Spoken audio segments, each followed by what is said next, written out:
Hey, so the Darwin's Game anime just came out, and there's a whole lot I want to say about it, but it's taking a while to compile a review for the 30 chapters I read. So for now, I came up with this.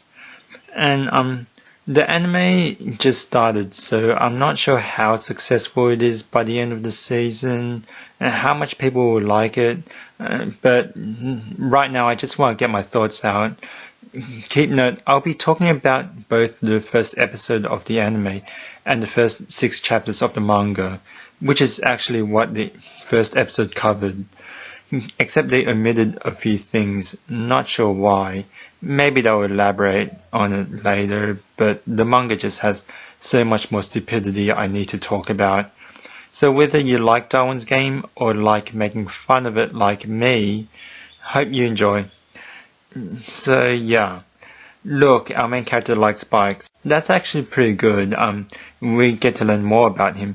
But take note, because this is the last moment of characterization he's getting outside of being a bland do-gooder MC, which is all he is for the rest of the 30 chapters I read. Oh, that friend who's mysteriously missing happened to message you just to tell you to download the game. Why don't we just blindly download it? Blatant suspicions aside, who actually downloads an app before at least looking it up? How does the Darwin's Game keep itself a secret this way? Yeah, isn't it pretty stupid? I also heard that we can get some malicious stuff on our phones. Not sure how true that is, but that would make it even more stupid. Anyways, this is a completely serious scene. We may as well replace the first boss fight in Yu Hakusho with Goofy. What, it kills the tension? No biggie. And if you think they didn't make this survival game look like enough of a joke already, Blank Slate Kun's first opponent just happens to be an idiot who forgot how his power works and got himself killed. This is not how you give the impression of a sinister survival game. Is this series like secretly a comedy or something? Oh, and that plan Blank Slate Kun came up with to corner the panda, was that apparently supposed to be smart? They made it look as though he fooled the panda into thinking he was in the toilet and ambushed the panda, but why did the panda even think Blank Slate Kun was in the toilet? There have been other scenes like this before when the bad guy gets confused by the good guys, where they actually are, but there's usually a technique to misdirect them. For example, Yu Hakusho had Keiko leave a scarf, making it look like it was sticking out of a cabinet for the zombies to attack. What did Darwin's Game have? Look at this scenario. The panda saw 2 closed doors in front of him.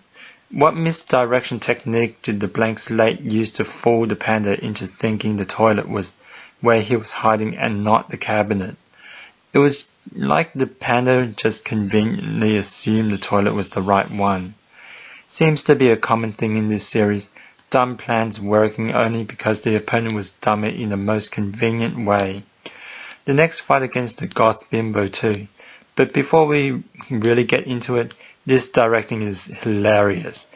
Is this gun pointing right along the wall or left? Or right? Mankind's greatest riddle. So what a brilliant plan, right?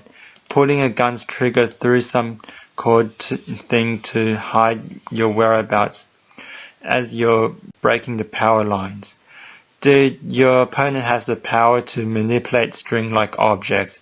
When she reaches the gun, there will be a string-like object in front of her tied directly to your hand so you can pull the gun, and this string-like object can be controlled to grip your hand and pull you out. The only way this isn't going to backfire is if your opponent is dumb enough. She'd forget how her power works. Oh my god, she really is that dumb. I can't believe there are actually people who compare this bimbo with our goddess Yuno. What a disgrace. By the way, how did the Blank Slate ever find time to set up this contraption anyway? Pulling out packing tape and sticking a gun between it and the pipes rolled around several times is going to make some noise. Speaking of noise, this is even done in the manga where the blank slate test shoots the moment he hits with the gun, because that's not going to give away your position. But I guess by this point the series already made it clear it's a comedy. What was I expecting? It's just too bad this episode had to leave out one of the funniest scenes in the manga, and the one I was most looking forward to seeing in this anime. Witnessing actual voice actors actually say the lines, "Serial human-shaped vandalism case." Oh god. At least call it Pixel Man case or the Pixel Man mystery or something. And what's with law enforcement officers already presuming that a crime syndicate is behind it? Isn't it still a mysterious cause that could mean a whole lot of things? And why would a crime syndicate even cut out these pixel shapes of people? They're obviously just forcing the plot along. Dumbass, a crime syndicate was behind the Nazca lines. If this train wreck continues, what a comedy masterpiece Darwin's game can be, right? Except no, later it's just boringly serious, and even the whole game already feels like a joke. Yeah, they try to be serious when it already feels like a joke.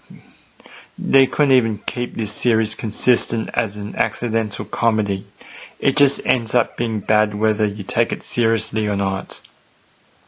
Future Diary is much better, although the premise is still quite different since they have precognitive phones while Darwin's game participants obtain combat powers.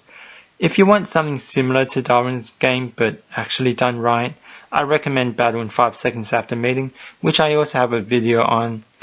So I hope you had a good laugh, or did you actually like Darwin's game and want to argue?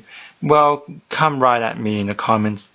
I actually found quite a lot of fans on this series before the anime came out. I wonder what reaction they have now that the series is such a joke.